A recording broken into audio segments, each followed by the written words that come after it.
अकाल जी। सत श्री अकाल।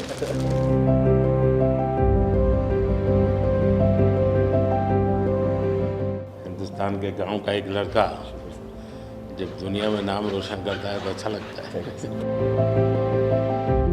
और आप तो नसीब वाले हो जी, आपके परिवार ने आपका नाम दिलजीत रखा तो आप जीतते ही जाते हो लोगों को। हम पढ़ते थे, मतलब ये लिखा हुआ सब जगह और खुद कि मेरा भारत महान, लेकिन मेरा भारत महान मैंने इस टूर में एक्चुअल जाना सर। जब मैं भारत घूमा ना जी पूरा, तो मेरे को पता चला ये क्यों कहते हैं मेरा भारत महान। सचमुच में भारत की विशालता एक अपना शक्ति है हाँ जी। जी सर। ये बेनिफिट जनसंख्या इसलिए मिलता है ऐसा नहीं है, हम लोग एक वाइब्रेंट सोसाइटी है। आपकी जर्नी से भी सर हम जब देखते हैं तो मतलब आपने कितना अपनी इकाइयों में हिमाचल चले जाना और सब हाँ, कुछ छोड़ देना और फिर भगवान का इतना आशीर्वाद हो जाना, ये बहुत बहुत मतलब ये भगवान की मर्जी ही है। उसके बिना क्या होता है। 100%। हमारे देश में हर इंसान पौधे में भी परमात्मा देखता है। 100% देखते हैं, मतलब हम वेस्टेज नहीं करते हैं। हाँ थ्रो अवे कल्चर वाले लोग नहीं नहीं है, है। रिसाइकल रीयूज अभी दुनिया में नाम आया है, हमारे तो ब्लड में है। हाँ जी दुनिया को इसका पता नहीं है। जी, कभी आप अपने कार्यक्रमों के द्वारा ये ज़रूर कर सकते हैं जी। कि भारत के लोग पर्यावरण की रक्षा कैसे करते कैसे हैं। करते हैं? अब जैसे मैंने अभी ये कार्यक्रम चलाया, एक पेड़ माँ के नाम, अपनी माँ को याद करते हुए, माँ जिंदा है तो माँ को साथ ले जाओ और पेड़ लगाओ, माँ की जीवन स्मृति बन जाएगी वो।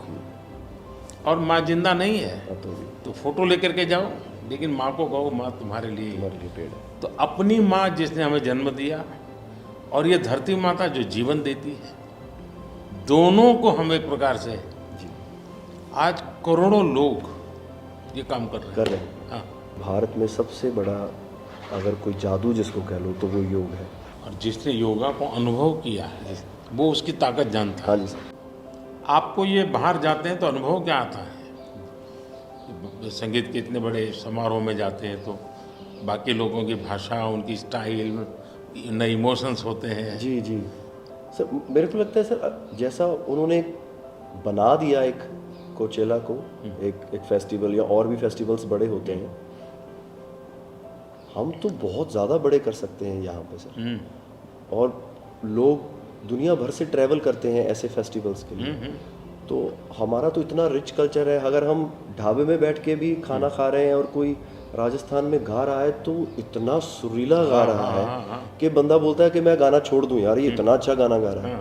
और मैं प्रोफेशनली गाता हूँ, ये बंदा प्रोफेशनली गा भी नहीं रहा और मेरे से अच्छा गा रहा है। इतनी ज़्यादा उनके अंदर कला है। वो लोग बना के बैठ गए, और अगर हमारे इधर कोई ऐसा डेवलप होगा तो दुनिया भर से लोग मेरे मन में एक कल्पना है, आ सकते हैं सर। मैं सोच रहा था कई वर्षों से, लेकिन अब वो मैं इसको कर रहा हूँ। वेव्स, मेरा मत ये है कि इतना बड़ा देश और दुनिया की सबसे ज़्यादा फिल्में यहाँ बनती हैं। हाँ जी सर। दुनिया में सबसे बड़ी क्रिएटिव इंडस्ट्री यहाँ हो, यहाँ है जी, मिल रहा है। तो मैं यहाँ वेव्स एक बहुत बड़ा मूवमेंट खड़ा कर रहा हूँ और दुनिया की क्रिएटिव वर्ल्ड को मैं इकट्ठा करने वाला हूँ अप्रैल में जी। अब दुनिया का क्रिएटिव वर्ल्ड का सेंटर हिंदुस्तान। हिंदुस्तान मैं एक बार जर्मनी की चांसलर मर्कल जी तो हम मिले, तो उसने मुझे संगीत का विषय निकाला। तो मैंने उसको कहा कि मेरे देश में सूर्योदय के पहले संगीत हो ये अलग है और सूर्योदय के बाद अलग उसका है। टाइम अलग है। हाँ जी। मैंने कहा मेरे अलग अलग प्रहर मेरे यहाँ होता है, हर प्रहर का संगीत होता है। फिर मैंने कहा सैड सिचुएशन है तो एक संगीत है, जॉय है तो एक है। तो फिर उनको बड़ा इंटरेस्ट लिया।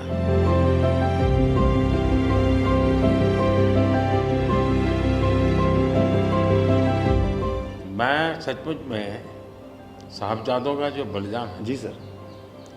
लेकिन सिख परंपरा ने उसको जिस प्रकार से निभाया है, जी अद्भुत है। मैं तो पंजाब में रहा हूँ तो मुझे मालूम है, माता गुजरी और 7 दिन तक लोग सोते नहीं और घर, सच्ची नीचे सच्ची सोते ज़मीन हैं। पे सोते हैं जी। हाँ जी, हाँ जी, मुझे खुद को बड़ा इमोशनल अपील करता था। हाँ जी, तो फिर मैंने यहाँ आकर के 26 दिसंबर को हाँ जी, बात वीर बाल दिवस मनाता हूँ। हाँ जी, और मैं देश के हर बच्चा को चाहता हूँ कि वो समझे कि कैसे वीरता होती थी, जी सर, आस्था क्या होती थी। कच्छ के अंदर लखपत में गुरुद्वारा है। 2001 में जब भूकंप आया तो उसको काफ़ी नुकसान हुआ गुरुद्वारा को। गुरु नानक देव जी वहाँ रहे थे तो मुझे बड़ी गहरी चोट पहुँची। तब तो मैं मुख्यमंत्री नहीं था, लेकिन मैं तब एक वॉलेंटियर के रूप में वहाँ कच्छ में काम करता था। अच्छा जी, भूकंप के 9 महीने के बाद मैं मुख्यमंत्री बना। जी सर, तो मैं कच्छ गया और मैंने पहला काम तय किया, मैं एक गुरुद्वारा को बनाऊंगा। बड़ी बात। लेकिन मैंने दूसरा तय किया कि मैं वैसे ही बनाऊंगा जैसा उस समय बना था।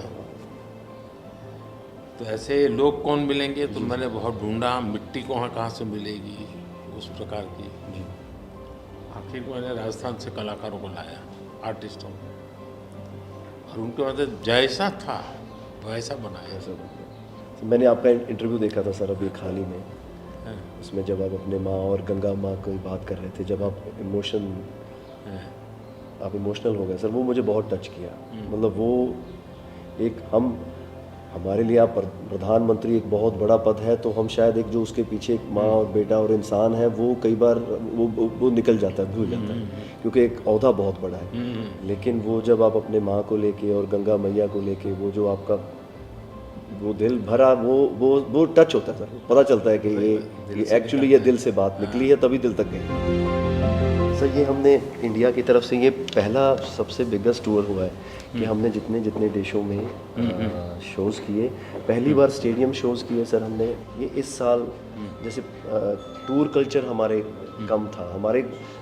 अहमदाबाद में कहाँ किया आपने? गिफ्ट सिटी में? हाँ जी, हाँ जी, अच्छा। हाँ जी, हाँ जी सर। वो गिफ्ट सिटी भी एक मेरा बड़ा ड्रीम प्रोजेक्ट। हाँ जी, हाँ जी सर, हमने सबने हमको बताया सर, हम जब जलेबी फाफड़ा भी खाया और सबने बताया। सबसे बड़ी बात है, मैं आपकी तारीफ करने के लिए नहीं कह रहा, नहीं सर, इस शोहरत को पहचाना। और मैं आपके व्यवहार से देखता हूँ,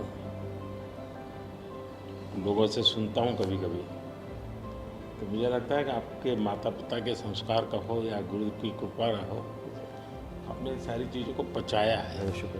उछल नहीं पड़े।